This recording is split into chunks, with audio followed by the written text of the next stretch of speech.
السلام علیکم ورحمۃ اللہ وبرکاتہ۔ الحمد للہ رب العالمین والصلاة والسلام علی سید الانبیاء والمرسلین نبینا محمد وعلی آلہ واصحابہ اجمعین، اما بعد۔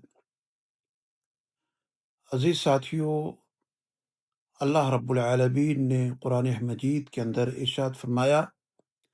قل من رب السماوات السبع ورب العرش العظیم۔ ان سے پوچھو کہ 7 آسمانوں کا کون مالک ہے اور عرش عظیم کا کون مالک ہے۔ عزیز ساتھیو، عرش سے مراد وہ اللہ کا عرش ہے جو آسمان میں ہے اور جس پہ اللہ تعالی مستوی ہے، اور یہ عرش تمام مخلوقات کے اوپر ہے اور سب سے عظیم ہے۔ قیامت کے دن ساری مخلوق ایک جگہ جمع ہوگی، ان کے جسموں پر کپڑا نہیں ہوگا، نفسا نفسی کا عالم ہوگا، سورج بہت ہی قریب ہوگا، اس کی تپش اور گرمی سے سارے افراد بہت ہی زیادہ پریشان ہوں گے۔ ہر کوئی اپنے اپنے اعمال کے حساب سے پسینے میں شرابور ہوگا۔ کسی کو ٹخنوں تک پسینہ ہوگا تو کسی کو گھٹنوں تک،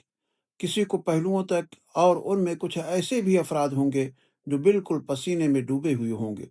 ایسے وقت میں لوگ سایہ کی تلاش میں سرگرداں ہوں گے کہ کہیں کچھ سایہ مل جائے، کچھ جگہ مل جائے جہاں کچھ آرام کر سکیں۔ لیکن اس دن دور دور تک کہیں کسی پیڑ، پودے، دیوار، چھت اور مکان و عمارت کا کوئی سایہ نظر نہیں آئے گا۔ صرف اللہ رب العالمین کے عرش کا سایہ دیکھنے کو ملے گا، جہاں کچھ لوگ آرام سے بیٹھے ہوں گے۔ اللہ کے عرش کے سائے میں جگہ پانے والے بہت ہی خوش نصیب افراد ہوں گے۔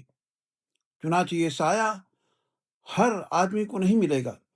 بلکہ اس کے مستحق ایک خاص قسم کے افراد ہوں گے، جنہوں نے دنیاوی زندگی میں ایک خاص قسم کا معاملہ کیا ہوگا۔ ایسے ہی افراد کو سائے کے نیچے جگہ دی جائے گی۔ انہی افراد میں سے ایک وہ عادل و منصف امام اور حاکم ہوگا جو دنیاوی زندگی میں عدل و انصاف کرنے والا تھا، چاہے وہ کسی ملک کا بادشاہ رہا ہو، یا وزیر اعظم رہا ہو، یا کسی صوبے کا گورنر یا چیف منسٹر رہا ہو، یا کسی شہر کا میئر، یا کسی اسکول اور مدرسے کا ناظم رہا ہو، یا کسی محلے کا مکھیا رہا ہو، یا تھانے کا داروغہ رہا ہو، یا سپریم کورٹ کا جج رہا ہو، یا کوئی معمولی افسر رہا ہو، یا گاؤں کا چودھری رہا ہو، یا پنچایت کا سربراہ رہا ہو، یا کسی کالج یا انسٹیٹیوٹ کا پرنسپل رہا ہو، یا کسی تنظیم کا آرگنائزر رہا ہو، یا کسی خاندان اور کنبے کا سرپرست رہا ہو، یہ سارے کے سارے افراد عادل و منصف حکمراں میں داخل ہو جاتے ہیں۔ چونکہ اللہ کے نبی جناب محمد رسول اللہ صلی اللہ علیہ وسلم کا فرمان ہے، کلکم راع وکلکم مسئول عن رعیتہ، تم میں سے ہر شخص نگہبان ہے اور ہر شخص سے اس کی رعایت کے متعلق سوال کیا جائے گا۔ اگر ان لوگوں نے اپنے ماتحتوں کے بارے میں عدل و انصاف سے کام لیا ہے تو یہی افراد سب سے زیادہ خوش نصیب ہوں گے اور عرش الہی کے نیچے جگہ پائیں گے۔ غور کیجیے عزیز ساتھیو، ایک چھوٹے خاندان میں انصاف کی کوئی چیز نہیں پائی جاتی۔ ماں اپنی اولاد کے درمیان انصاف نہیں کر پاتی، باپ اپنے بیٹوں کے درمیان انصاف کرنے سے قاصر ہوتا ہے۔ یاد رکھو، اگر گھر کا ذمہ دار اور سربراہ اپنی اولاد کے درمیان انصاف سے کام نہیں لیتا تو وہ قیامت کے دن جواب دینے کے لیے تیار ہو جائے، کیونکہ اس سے بھی قیامت کے دن باز پرس کی جائے گی۔ اولاد میں انصاف کے تقاضوں کو پورا کرنے کے لیے سرور کونین جناب محمد رسول اللہ صلی اللہ علیہ وسلم نے ارشاد فرمایا، اتقوا اللہ واعدلوا بین اولادکم، اللہ رب العالمین سے ڈرو، اپنی اولاد کے درمیان انصاف کیا کرو۔ عزیز ساتھیو، قیامت کے دن عرش الہی کا سایہ مل جانا کتنی خوش نصیبی اور خوش بختی کی علامت ہے۔ یہ اس وجہ سے ہے کہ کسی حکمران کے لیے عدل و انصاف سے کام لینا بھی کوئی معمولی بات نہیں ہوتی، بلکہ بہت ہی مشکل بات ہوتی ہے۔ بسا اوقات ایک حاکم کو اپنے قریبی رشتہ داروں کے خلاف فیصلہ دینا پڑ جاتا ہے۔ عزت و شرف والے لوگوں کی سفارشوں کو رد کرنا بھی ان کے سامنے اس طرح کے معاملات آ جاتے ہیں۔ مجھے ایک واقعہ یاد آ رہا ہے، بخاری شریف میں ہے کہ نبی کریم صلی اللہ علیہ وسلم کے زمانے میں قبیل مخزوم کی ایک خاتون نے چوری کر لی تھی۔ اس بات نے قریش کو پریشانی میں مبتلا کر دیا کہ اب تو ہماری ناک کٹ جائے گی اور لوگوں میں ہماری کافی بدنامی ہو جائے گی۔ اس لیے وہ لوگ سوچنے لگے کہ اس عورت پہ حد نہ لگائے جانے کے بارے میں کس شخص کو نبی کریم صلی اللہ علیہ وسلم کے پاس سفارش کے لیے بھیجا جائے۔ آخر میں چل کر کے ان کی نظر سیدنا اسامہ بن زید رضی اللہ تعالی عنہ پہ جاتی ہے اور اسے درخواست کرتے ہیں کہ آپ رسول اکرم صلی اللہ علیہ وسلم سے اس خاتون کی سزا میں تخفیف کی غرض سے باتیں کیجیے، ممکن ہے کہ آپ کی گفتگو کا کچھ اثر ہو۔ سفارش سنتے ہی نبی کریم صلی اللہ علیہ وسلم کے چہرے مبارک کا رنگ متغیر ہو جاتا ہے، سرخ ہو جاتا ہے، اور آپ فرمانے لگتے ہیں کہ اے اسامہ، کیا تو اللہ کی حدود میں سے ایک حد کے بارے میں سفارش کرتا ہے؟ پھر آپ کھڑے ہو گئے اور فرمایا، تم سے پہلے لوگوں کو اسی چیز نے ہلاک کیا ہے کہ ان میں جب کوئی بلند رتبہ بلند مقام والا آدمی چوری کر لیتا تو اس کو چھوڑ دیتے، اور کوئی کمزور آدمی چوری کر لیتا تو اس پر حد قائم کر دیتے۔ اللہ کی قسم، اگر محمد کی بیٹی فاطمہ بھی چوری کرتی تو ضرور میں اس کا ہاتھ کاٹ دیتا۔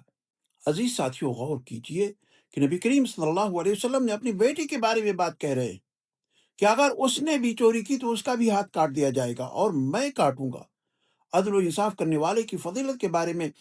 سیدنا عبداللہ بن عمرو بن عاص رضی اللہ تعالی عنہما سے مروی ہو بیان کرتے ہیں کہ رسول اکرم صلی اللہ علیہ وسلم نے ارشاد فرمایا، ان المقسطین عند اللہ علی منابر من نور الذین یعدلون فی حکمہم واہلیہم۔ بے شک انصاف کرنے والے اللہ کے پاس نور کے ممبروں پر ہوں گے، یعنی وہ لوگ جو اپنے حکم میں، اپنے گھر والوں کے بارے میں اور ان کاموں میں جو ان کے سپرد کیے گئے ہیں انصاف کا اہتمام کرتے ہیں۔ عزیز ساتھیوں، اسی طرح قیامت کے دن اللہ کے عرش کے سائے میں جگہ پانے والا ایک وہ خوش نصیب انسان ہوگا جس نے اپنی جوانی کو اللہ کی عبادت میں لگا دیا اور اپنے آپ کو گناہوں سے دور رکھا ہوگا۔ چنانچہ نبی کریم صلی اللہ علیہ وسلم نے اس کے متعلق ارشاد فرمایا، وَشَابٌ نَشَأَ فِي عِبَادَةِ رَبِّهِ، وہ نوجوان جس نے اپنے رب کی عبادت میں نشوونما پائی، یعنی وہ شخص جو جوانی میں اللہ کی عبادت کرتا ہے اور اپنے تمام اوقات کو اللہ کی عبادت و ریاضت میں لگا دیتا ہے۔ اس لیے کہ جوانی میں خواہشات بھی زیادہ ہوتی ہیں، آدمی برائی کرنا چاہے تو ہاتھ پاؤں اسے طاقت و قوت فراہم کرتے ہیں، اور جوانی میں جذبات زیادہ غالب ہوتے ہیں، شیطان ہر اعتبار سے اس کے پیچھے لگا رہتا ہے اور برائیوں پر اکساتا رہتا ہے۔ جوانی کی عمر میں انسان ہوش کی بجائے جوش سے کام لیتا ہے، کیونکہ شیطان بھی ساتھ میں ہوتا ہے اور خون میں گرمی ہوتی ہے، عزائم بلند ہوتے ہیں۔ ایک مومن مرد کے لیے یہ دور بڑی آزمائش کا ہوتا ہے۔ ایسے دور میں جس نے اپنی جوانی کو اللہ کی عبادت میں لگایا اور اپنے آپ کو شیطان کے فندے اور جال سے محفوظ رکھا، یقیناً اس نے بہت کمال اور خوبی کا مظاہرہ کیا۔ جس طرح حقوق العباد اور خاص کر رشتہ داروں میں عدل و انصاف سے کام لینا ایک مشکل امر ہے، اسی طرح اپنی جوانی کو اللہ کی عبادت میں ختم کر دینا، لگا دینا، کھپا دینا بڑا مشکل کام ہوتا ہے۔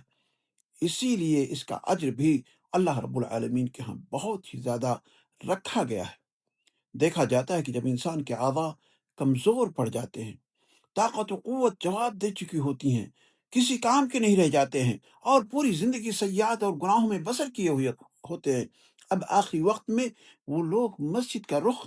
کرتے ہیں کیونکہ ان کے پاس اب کوئی کام نہیں ہے اور نہ ہی کوئی چارہ ہے۔ ایسے لوگوں کے بارے میں شیخ سعدی رحمہ اللہ نے بڑا اچھا نقشہ کھینچا ہے۔ انہوں نے کہا، در جوانی توبہ کردن شیوے پیغمبری، وقت پیری گرگ ظالم می شوت پرہیزگار۔ جوانی میں توبہ کرنا اور پرہیزگاری اختیار کرنا یہ پیغمبرانہ کام ہے،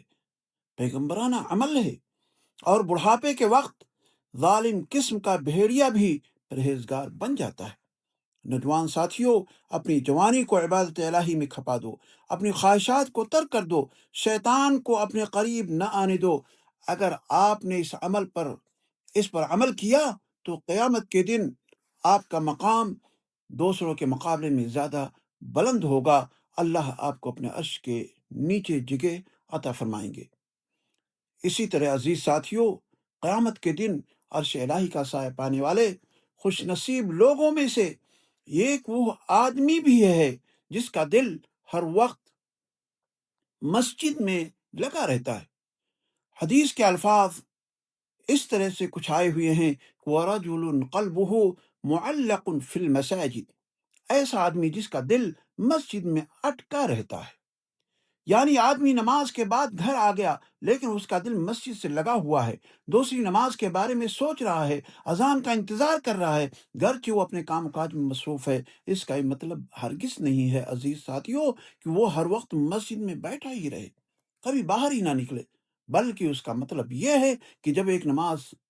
ختم ہو جائے تو مسجد سے وہ آدمی اپنے گھر آ جائے تو دوسری نماز کا منتظر رہے، اس کے دل میں یہ ہمیشہ لگن رہتی ہے کہ پھر مسجد میں اسے جا کر کے نماز ادا کرنا ہے۔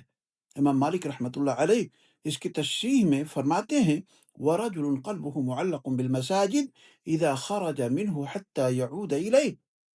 یعنی جب وہ مسجد سے باہر آتا ہے تو جب تک دوبارہ مسجد میں نہ لوٹ آئے اس کا دل مسجد کی طرف لگا رہتا ہے۔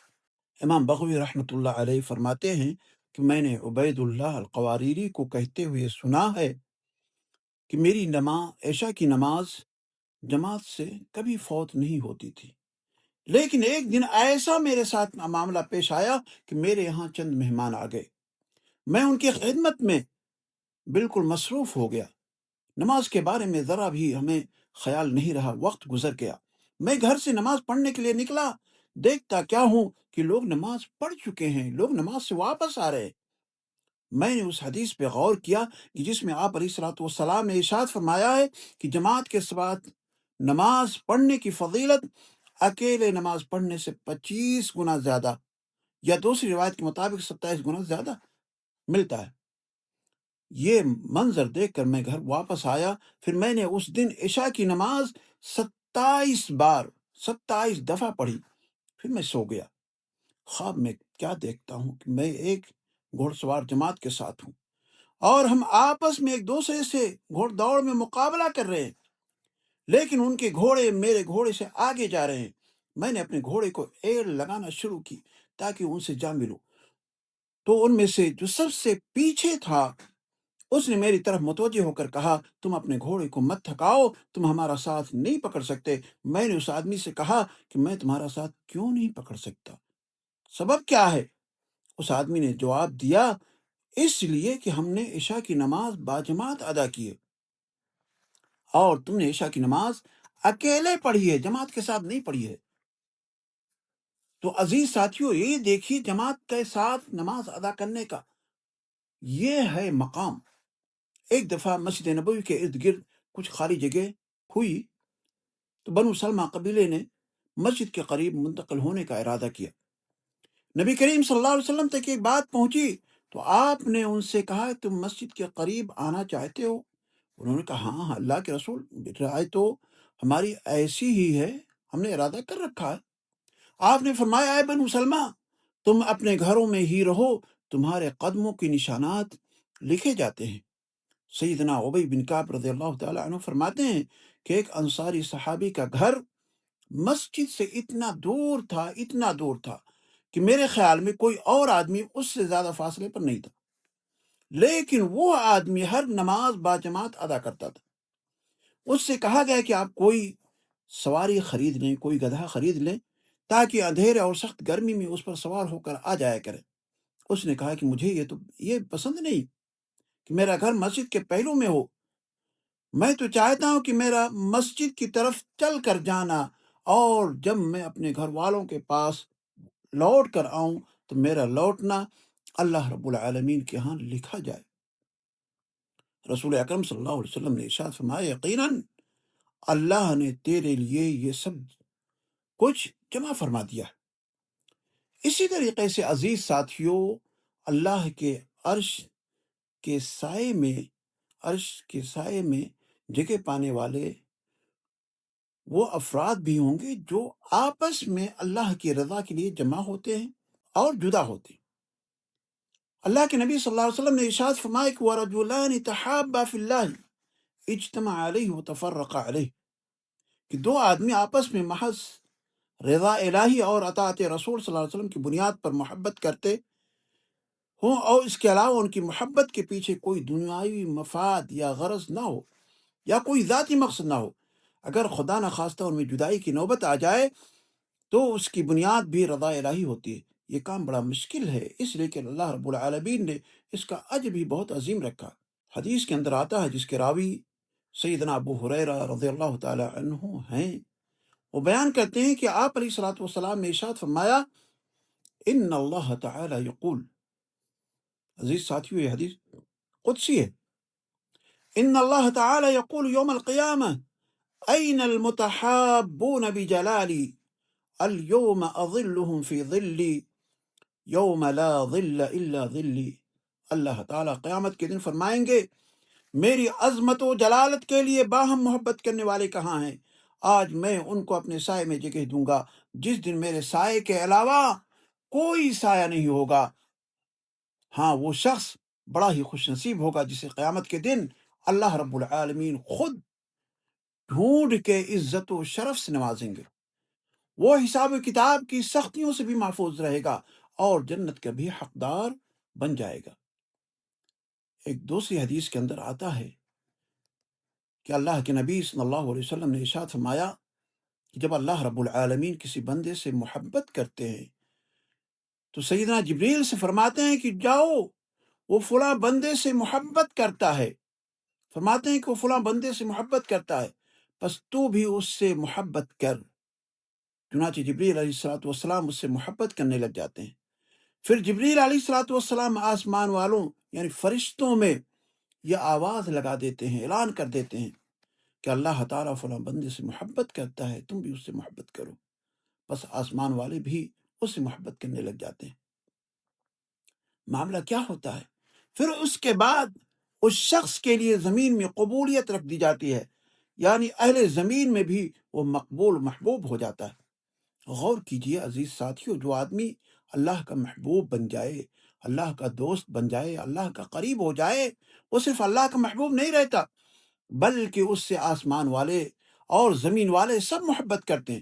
اور ہر ایک کے ہاں اس کی قدر و منزلت ہوتی ہے۔ لوگوں کی نظر میں وہ باعزت ہوتا ہے، لوگ اسے عزت کی نگاہ سے دیکھتے ہیں، کیونکہ اس کی محبت صرف رضا الہی کی خاطر ہوئی ہے، دنیاوی کوئی غرض و غایت نہیں ہے اس میں۔ ایک اور حدیث جو صحیح مسلم میں ہے کہ ایک شخص کسی دوسری بستی میں اپنے بھائی کی زیارت کرنے کے لیے گیا تو اللہ تعالیٰ نے اس کے راستے میں ایک فرشتے کو بٹھا دیا جو اس کا انتظار کرتا تھا۔ جب وہ شخص اس کے پاس سے گزرا تو فرشتے نے پوچھا تم کہاں جا رہے ہو؟ اس نے جواب دیا کہ اس بستی میں میرا بھائی رہتا ہے، اس کے پاس جا رہا ہوں۔ فرشتے نے پوچھا کیا اس کا تم پر کوئی احسان ہے جس کی وجہ سے تم یہ تکلیف اٹھا رہے ہو اور اس کا بدلہ چکانے جا رہے ہو؟ اس نے کہا نہیں، ایسی کوئی بات نہیں، صرف اس لیے جا رہا ہوں کہ اس سے صرف اللہ کے لیے محبت کرتا ہوں، للہ فی اللہ محبت کرتا ہوں۔ اس پر فرشتے نے کہا فإنی رسول اللہ الیک بأن اللہ قد احبک کما احببتہ فیہ، میں تیری طرف اللہ کی طرف سے بھیجا گیا اور یہ بتانے آیا ہوں کہ اللہ تعالیٰ بھی تم سے محبت کرتے ہیں جیسے تو اس بھائی سے صرف اللہ کے لیے محبت کرتا ہے۔ معلوم ہوا کہ جب انسان کسی سے اللہ کی خاطر محبت کرتا ہے تو اللہ بھی اس سے محبت کرنے لگتا ہے، اور جو اللہ کی نظر میں محبوب ہو جائے تو اسے کوئی تکلیف نہیں پہنچا سکتا۔ اسی طریقے سے عزیز ساتھیوں، اللہ تعالیٰ کے عرش کا سایہ پانے والے خوش نصیب اور خوش قسمت لوگوں میں وہ انسان بھی ہے جو بہت ہی نیک اور پاک باز ہے، جسے کوئی نہایت ہی خوبصورت اور اونچے خاندان کی عورت برائی کی دعوت دے، برائی کے لیے بلائے، زناکاری کے لیے اکسائے، لیکن وہ اس سے اعراض کر جائے، اس کی طرف نہ دیکھے اور فرمائے مجھے اللہ سے ڈر لگتا ہے۔ حدیث میں اللہ کے نبی صلی اللہ علیہ وسلم نے ارشاد فرمایا وَرَجُلٌ دَعَتْهُ امْرَأَةٌ ذَاتَ مَنْصَبٍ وَجَمَالٍ فَقَالَ إِنِّي أَخَافُ اللَّهِ، وہ مرد جسے حسب و نسب والی خوبصورت عورت دعوت گناہ دے لیکن وہ کہہ دے میں اللہ سے ڈرتا ہوں۔ اس حدیث میں ذات منصب کے الفاظ آئے ہوئے ہیں، یعنی کوئی ایسی ویسی عورت نہیں مقصود ہے، بلکہ برائی کی دعوت دینے والی عورت عالی حسب و نسب والی ہے اور بے حد حسین و جمیل بھی ہے۔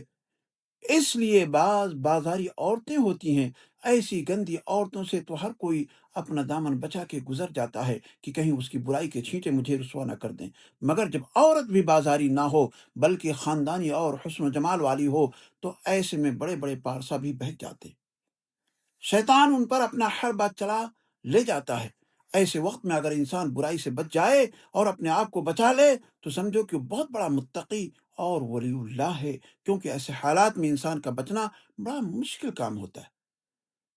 اور اسی طریقے سے اس حدیث کا جو دوسرا ٹکڑا ہے اس میں اللہ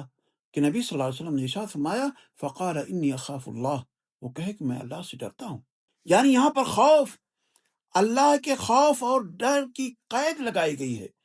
اس لیے کہ بہت سے مرد اور بہت سی عورتیں زناکاری سے اللہ کے خوف سے نہیں بچتے، بلکہ اس وجہ سے وہ یہ کام نہیں کرتے کہ اس سے ان کی شرافت پر دھبا آتا ہے یا دوسروں کو اطلاع ہو جاتی ہے اور معاشرے میں بدنامی ہو جاتی ہے۔ ظاہر ہے کہ ان کا زنا سے باز رہنا اللہ کے خوف اور اللہ کے ڈر سے نہیں ہوتا، بلکہ اس لیے ہوتا ہے کہ شرافت و عزت پر دھبا نہ لگ جائے یا لوگ اس پر مطلع نہ ہو جائیں۔ اللہ کے عرش کا سایہ صرف اسے نصیب ہوگا جو خوف الہی سے ان کاموں سے رک جاتا ہے اور بچ جاتا ہے اور اپنے آپ کو بچا لیتا ہے۔ خطیب الہند مولانا عبدالرؤف رحمانی جھنڈا نگری رحمہ اللہ اپنی کتاب ایمان و عمل میں ایک واقعہ لکھتے ہیں،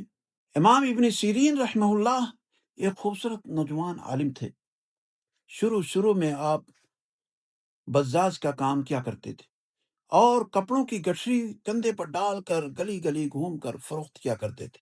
آپ کا گزر ایک ایسی گلی سے ہوتا ہے جہاں ایک بیوہ امیر زادی رہا کرتی تھی، اس کی باندیوں کو مالکہ کی نیت بد کا پتہ تھا، اس کے لیے وہ ایسے نوجوان تلاش کیا کرتی تھیں۔ باندیوں نے مالکہ کو اطلاع دی کہ ایک خوبصورت نوجوان اس گلی میں کپڑا بیچنے آیا ہے۔ اس نے ایک لونڈی بھیج کر امام صاحب کو بلوایا۔ امام صاحب کے حسن و جمال کو دیکھ کر وہ ان پر فریفتہ ہو گئی، کپڑا خریدنے کی بجائے پیار و محبت کی باتیں کرنے لگی۔ امام صاحب نے زنا کی مذمت پر ایک زبردست تقریر کی، لیکن اس کا اثر اس پر کچھ بھی نہ ہوا۔ اللہ تعالیٰ نے امام موصوف کے دل میں ایک نئی ترکیب پیدا فرما دی۔ امام صاحب نے ایک سوچے سمجھے منصوبے کے تحت اس سے کہا مجھے سخت پاخانہ لگا ہوا ہے، مجھے باتھ روم بتا دو، جلدی بتاؤ۔ آپ جب قضاء حاجت کے لیے اس بالا خانہ سے نیچے اترے تو باورچی خانے کی وہ نالی جو گھر سے باہر جاتی تھی اس کی سیاہ کیچڑ کو اپنے تمام لباس پر، اپنے تمام کپڑے پر، اپنے چہرے پر، اپنے ہاتھ پر مل لیا اور اس حیات میں اس کے سامنے آ گئے۔ اس نے جب یہ حرکت و کیفیت دیکھی تو اس کا دل آپ سے اچاٹ ہو گیا۔ امام موصوف اپنی گٹھری اٹھا کر باہر نکل گیا اور اللہ رب العالمین کا شکر ادا کیا۔ تو دیکھیے کس طریقے سے امام موصوف نے اپنے آپ کو بچایا اور اللہ تعالیٰ نے انہیں اس برے کام سے محفوظ رکھا۔ عزیز ساتھیوں، قیامت کے دن اللہ کے عرش کے سائے میں جگہ پانے والے وہ افراد بھی ہوں گے جو دنیا کے اندر صدقہ اتنے محتاط انداز میں کرتے ہیں، اتنی انتہائی رازداری کے ساتھ کرتے ہیں کہ کسی کو خبر نہیں ہونے دیتے، حتیٰ کہ اس کے گھر میں جو اس کے ساتھ تمام رازوں کو جاننے والی ہوتی ہے اسے بھی خبر نہیں ہونے دیتے۔ اللہ کے نبی جناب محمد رسول اللہ صلی اللہ علیہ وسلم نے ارشاد فرمایا وَرَجُلٌ تَصَدَّقَ بِصَدَقَةٍ فَأَخْفَاهَا حَتَّى لَا تَعْلَمَ شِمَالُهُ مَا تُنْفِقُ يَمِينُهُ، وہ آدمی جس نے صدقہ کیا بس اس کو مخفی رکھا، پوشیدہ رکھا کہ اس کے بائیں ہاتھ کو بھی پتہ نہ چلا کہ دائیں ہاتھ نے کیا خرچ کیا۔ یعنی انسان جب صدقہ کرتا ہے تو انتہائی رازداری سے صدقہ کرتا ہے۔ صدقہ کرتے وقت سیلفی نہیں لیتا، فوٹو نہیں لیتا، اخبارات میں خبریں نہیں آتی اور نہ ہی تصویریں چھپتی ہیں، اعلان بھی نہیں ہوتا، بڑی سے بڑی رقم بھی چپکے سے صدقہ کر دیتا ہے، کسی کو کان و کان خبر نہیں ہوتی ہے، صدقہ دینے کے لیے کسی اور کو لے کر نہیں جاتا، اس کا کسی مجلس میں ذکر بھی نہیں چلاتا، دکھاوے اور ریاکاری سے دور رہتا ہے۔ ہوتا یہ ہے کہ اللہ کی رضا حاصل کرنے کے لیے وہ چپکے سے کسی ضرورت مند کی مدد کرتا ہے۔ اگر کوئی مالدار ہے تو اپنی حیثیت کے مطابق اللہ کے راستے میں صدقہ و خیرات کرے، اگر کوئی کمزور ہے تو اپنی توفیق کے مطابق صدقہ و خیرات کرے۔ عزیز ساتھیوں، اللہ والے پوشیدہ طور پر صدقہ کرنے کا کس قدر اہتمام کرتے تھے۔ حدیث میں آتا ہے کہ سیدنا ابو ہریرہ رضی اللہ تعالی عنہ سے مروی ہے کہ نبی کریم صلی اللہ علیہ وسلم نے فرمایا کہ ایک آدمی نے کہا میں آج رات صدقہ کروں گا، بس وہ اپنا صدقہ لے کر نکلا اور ایک شخص کے ہاتھ پر اپنا صدقہ رکھ دیا۔ صبح ہوئی تو پتہ چلا کہ اس نے ایک چور پر صدقہ کیا ہے۔ اس آدمی نے کہا یا اللہ تیرا شکر ہے، میں آج رات پھر صدقہ کروں گا۔ پھر وہ نکلا اور چپکے سے ایک آدمی کے ہاتھ پر صدقہ کر کے چلا آیا۔ معلوم ہوا صبح کے وقت کہ آج اس نے ایک بدکار عورت کو صدقہ دے دیا۔ اسے صدقہ سننے والے کے اسے جب یہ معلوم ہوا کہ اس نے ایک بدکار عورت کو دیا ہے تو اس نے بھی پھر اللہ کا شکر ادا کیا، میں آج رات پھر صدقہ کروں گا۔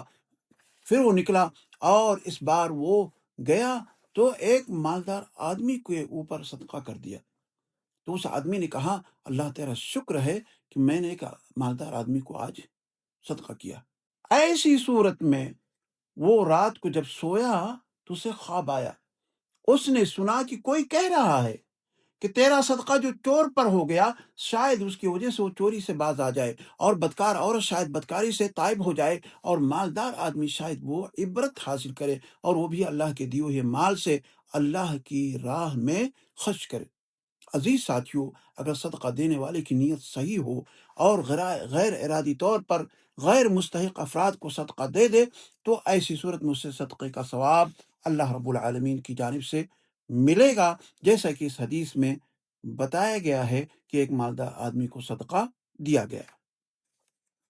آخری شخص جس کو حدیث کے اندر کہا گیا ہے کہ وہ شخص اللہ کے نبی جناب محمد رسول اللہ صلی اللہ علیہ وسلم کہ حدیث کے مطابق وہ عرش الہی کے سائے میں ہوگا، وہ ایسا آدمی ہے جو تنہائیوں میں ہو کر کے اللہ کا ذکر کرتا ہے اور خوف الہی سے اس کی آنکھیں بہہ پڑتی ہیں۔ نبی کریم صلی اللہ علیہ وسلم نے ارشاد فرمایا وَرَجُلٌ ذَكَرَ اللَّهَ خَالِيًا فَفَاضَتْ عَيْنَاهُ، یعنی وہ آدمی جس نے خلوت میں اللہ کو یاد کیا بس اس کی آنکھیں بہہ پڑی۔ آج دیکھا جائے تو لوگ رات کی تنہائی میں جب کہ آس پاس کے لوگ سو جاتے ہیں تو وہ ہر چیز کرنے کی کوشش کرتا ہے جو سب کے سامنے نہیں کر سکتا۔ سب سے بڑا متقی وہ آدمی ہے جو بالکل تنہائی اور اکیلے میں اللہ کو یاد کرے اور اس کے خوف سے ڈرے۔ عزیز ساتھیوں، جو آنکھ خشیت الہی سے بہہ پڑے اور آنسو نکل آئے وہ قیامت کے دن اللہ کے عذاب سے محفوظ رہے گا۔ سیدنا انس رضی اللہ تعالی عنہ سے مروی ہے کہ نبی کریم صلی اللہ علیہ وسلم نے ارشاد فرمایا من ذکر اللہ ففاضت عیناہ من خشیت اللہ حتی یصیب الارض من دموعہ لم یعذبہ اللہ تعالی یوم القیامہ، جس نے اللہ کا ذکر کیا اور اس کی آنکھوں سے آنسو نکل کر زمین پر پہنچ گئے تو اللہ تعالیٰ اس کو قیامت کے دن عذاب نہیں دے گا، اللہ تعالیٰ عذاب میں اسے گرفتار نہیں کرے گا۔ اللہ کا خوف رکھنے والا صرف عذاب الہی سے محفوظ نہیں ہوگا بلکہ جس کے دلوں میں اللہ کا خوف پیدا ہو گیا اور آنسو نکل آئے تو اسے آگ میں جانا تو درکنار آگ کی تپش بھی نہیں پائے گا۔ سیدنا ابن عباس رضی اللہ تعالی عنہما فرماتے ہیں کہ میں نے رسول اکرم صلی اللہ علیہ وسلم سے سنا، آپ فرما رہے تھے عینان لا تمسہما النار، عین بکت من خشیت اللہ وعین باتت تحرس فی سبیل اللہ، دو آنکھیں ان کو آگ نہیں چھوئے گی، ایک ایسی آنکھ جو اللہ کی خشیت سے اور اللہ کے ڈر سے رو پڑی، اور ایک ایسی آنکھ جس نے اللہ کی راہ میں چوکیداری کرتے ہوئے رات بسر کی۔ تو دوستو، یہ چیزیں ہیں جو اللہ کے نبی جناب محمد رسول اللہ صلی اللہ علیہ وسلم نے اس پریشانی کے عالم میں جس دن کہ کوئی سایہ انسان کے لیے نہیں ہو سکتا ہے تو اس دن صرف اللہ رب العالمین کا سایہ ہوگا، اور اس سائے میں اس طرح کے 7 افراد کو اللہ رب العالمین اپنے سائے کے اندر جگہ عطا فرمائے گا۔ ہم اللہ رب العالمین سے دعا کرتے ہیں کہ الہ العالمین ہمیں انصاف کرنے والا انسان بنا، امام بنا، جوانی میں اپنی عبادت کرنے کی ہمیں توفیق عطا فرما، اللہ کے لیے محبت کرنے اور اسی کی خاطر الگ ہونے کی توفیق عطا فرما، ہمیں رونے والی آنکھیں عطا فرما، ہمیں گناہوں اور برائیوں سے تو دور فرما، ہمارے دلوں میں اپنی خشیت پیدا فرما، ہماری زبانوں کو اپنی ذکر کی لذت عطا فرما۔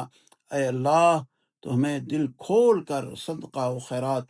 کرنے کی توفیق عطا فرما، کنجوسی اور بخیلی سے محفوظ رکھ۔ وآخر دعوانا ان الحمد للہ رب العالمین۔